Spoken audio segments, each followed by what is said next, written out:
Hello, it's Amy, and I might be a little quiet because it's like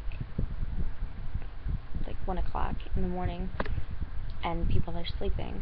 So I just wanted to make a little bit of an update video of what's going on because there's a big event coming up in my life tomorrow or today, later today. I'm getting baptized, and for all of those who don't know that I am actually a Christian. This baptism is not my first. I was baptized when I was a baby. So this is just me, like, kind of showing off that, well, not showing off, kind of, they have a word for it, I just can't remember. It's late, okay? So this is just me kind of, like, showing my commitment to God in front of everyone, and I've never been baptized as an adult, so I'm wondering how that goes. And I had to make a 3-minute speech about how God has been in my life, and I decided that I'm gonna try to practice a little bit of that speech on here. Of course, it may go longer because this is not the speech and I don't have a timer. So I guess it really started when I was 14 and my parents were divorced. We've always been to churches and things like that, but I was too young to really understand it. I just went because I was dragged along. So when I was 14, my parents got divorced and my mom ended up dating a guy named Bill. And that's where I live now. I live with Bill. And I kind of, like, lost everything. I lost, my parents, kind of. My mom became an alcoholic, and my dad moved all the way 2 hours away, so we barely got to see him, like, every other weekend. So there was that. And then when we moved, I had no way to contact my friends. Like, I was really, my parents don't believe in, like, 14-year-olds having phones, which is understandable. And so I didn't have a phone, or I had email, but, like, none of my friends used their email. And this is before Facebook, and MySpace was there, but MySpace was awful. Nobody wanted to go on it. So I really didn't have any way to contact my friends except for one friend who I've shown many times in this videos, and from a lot of those times there's been, like, a lapse of it because we got into a lot of fights and we just weren't really good for each other for a while. So we stopped communicating, and what happened was that I was alone then because we had fought and I had no one. And then, just out of the mercy of God, I got somehow told about Facebook and signed on it, and an old friend from school added me and then just randomly invited me to a Halloween party. And that's actually how I met my best friend today, Melina. And I remember the party was downstairs, and I have an issue with stairs. For most of the people who watch these videos, they probably know that already. I don't know if I really mention it. And I have a problem with stairs, and I couldn't go down to the party, so I offered to leave. I said, oh, we'll reconnect later, but they didn't let me leave. They said, stay upstairs, and we'll keep coming out and talking to you. But since the party was downstairs, I told him, talk to me as little as you want, because that's just the type of person I am. Now, let me remind you, I did go over my time limit, but I'm still going to talk because I guess I gotta get it out and figure out which is the most important part for me. And so I got reconnected with my friends, and Melina kept coming up and just talking to me. And then a little after that, I joined OA and stopped eating sugar. The first meeting to this very day, I had not touched sugar except for, like, very little things. Like, I don't eat cupcakes or cookies or eat sugary cereals, but I did have, like, an iced tea at one point. It's very rare. And, like, some kind of flavors in my coffee that might have sugar in them. But as far as I'm concerned, like, they've never sent me off. I've never had an issue, and I guess I'm a little successful today. So then, fast forward, I met a guy, in a way, and he was so awesome to me. At least I thought he was, and he was kind. And then suddenly, he just stopped talking to me out of nowhere, and I think, people thought we were dating because we were really close. And sometimes, he told me that he liked me, and I told him I liked him, and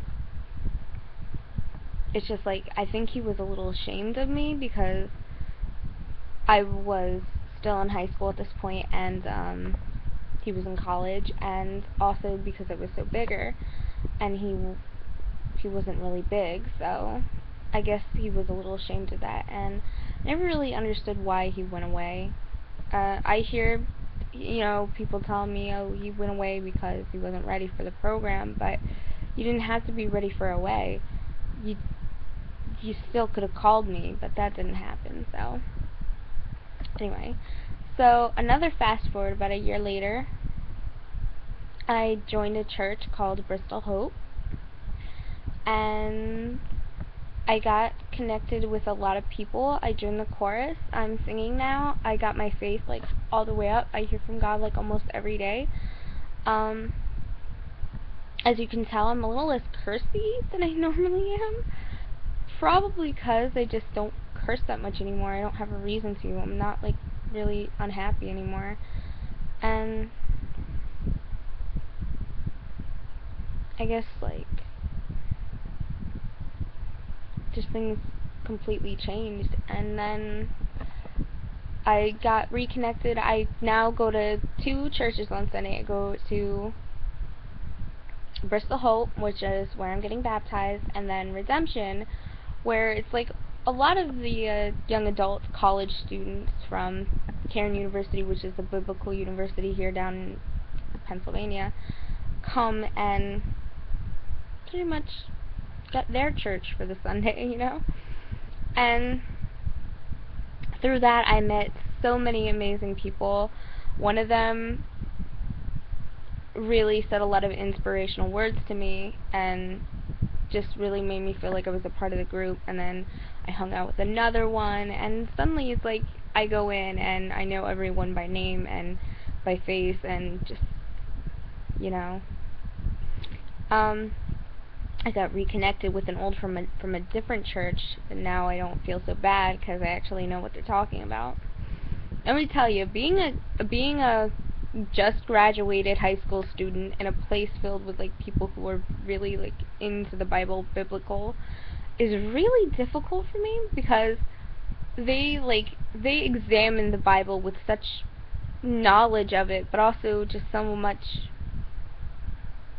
they have so much insight on it, and I'm just like, these are words on a book, and I don't quite understand that as much as they do, but that'll change hopefully later. But I'm there, and I'm learning a lot, and I'm getting a lot of insight, and just everything that was supposed to happen is happening for me. I recently received a big message from God about my future, just about,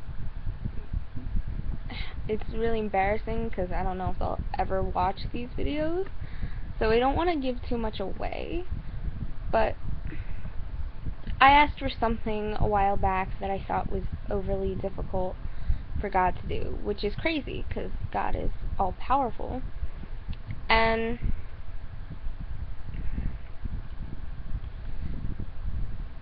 pretty much, like, just like a lot of people have told me, don't put God in a box, and I'm like, I don't want to put God in a box. I really don't. I just wanted to pray for this thing, and they always say, and then I got messages that, like, I should pray to God. I should be 100% honest with what I want from God. And I did, and I got these messages, and they're all very positive, and, to get to get, like, I don't know if you ever heard God's voice, but when you hear God's voice, it's not really a voice, it's like a thought that you know didn't come out of your head, and you have this reaction to it. Like, your heart skips a beat, and you can feel it in your chest, and then you just get, like, either shivers, or you get really warm, or you, like, feel tight in the chest, or you think of, like you're having a heart attack, or you're crazy. The first time God talked to me, I was like, okay, this is normal. You hear voices in your head all the time, right? I mean, like, that, no? Oh. Oh. Oh. Okay. It's not normal. But, I'm really happy about the message that I got, and I just want people to know that you don't have to be afraid to pray for certain things. God wants you to be honest with Him, ask for the things that you want. I'm not saying you'll always receive them, because it might not be in God's will, but at least you'll get something from it. You'll heighten your faith, and maybe you'll get a message from God, either saying, okay, or this is not what I planned for you. What I planned is so much bigger. And even though it might be a little disappointing to hear that at times, you would, like, just reconsider. That is not the message I got, though. God has got my back, and I keep hearing that, like, every day, because I keep doubting it. I'm like, oh, no, that's not gonna happen. No. That's like crazy talk. That's like, no. But then it's like, sorry, the fan's blowing. I don't even know where this hair goes. And just like, how do you accept what God has to say? And how do I accept it? A lot of fighting with my head. Like, it's so difficult just to believe in God's word and just see how it turns out. Like, you literally have to, if you're not getting, like, messages on doing a certain thing, you literally have to wait. And I'm one of the most impatient people in the world. I get, like, so frustrated. I'm like, even when I'm at the door, like, I'm dressed before everyone else, and, like, half an hour before I have to leave. Are you guys ready? Are we going soon? What time are we leaving? Oh, half hour? Oh. Can we go a little earlier? Like 10 minutes? Maybe? No? Bitch. But yeah, it's pretty much like that. Also, I had this really good experience because I went to my first ever concert, and it was a Christian / cover band concert that one of my friends from Redemption, Michael, is in. And it's held in Ocean City. It's played in the, I can't remember the name of the theater. It's played in the theater. They'll tell you, go to each theater and they'll tell you which theater it's at, and then you'll figure it out. Also, they have a big poster at one of the entrances, and like the front desk is right there, and you can just ask. And anyway, and it starts at 10:30 p.m. So it's quite a journey if you have to like leave a little later, then, because I live an hour and a half away from Ocean City, and so I had to leave at like 12, depending on how long we stay there and how long we can get out of there. And then I'm normally home by like 2 o'clock in the morning. And then, of course, you're all excited because you just went to your concert, and then you're like, oh my gosh, let's spend all night talking about it. And then you like wake up the next morning, you're exhausted. It was Saturday, so I had church. And like it was like, are you gonna sing in the chorus today? I'm like, can I just sleep here?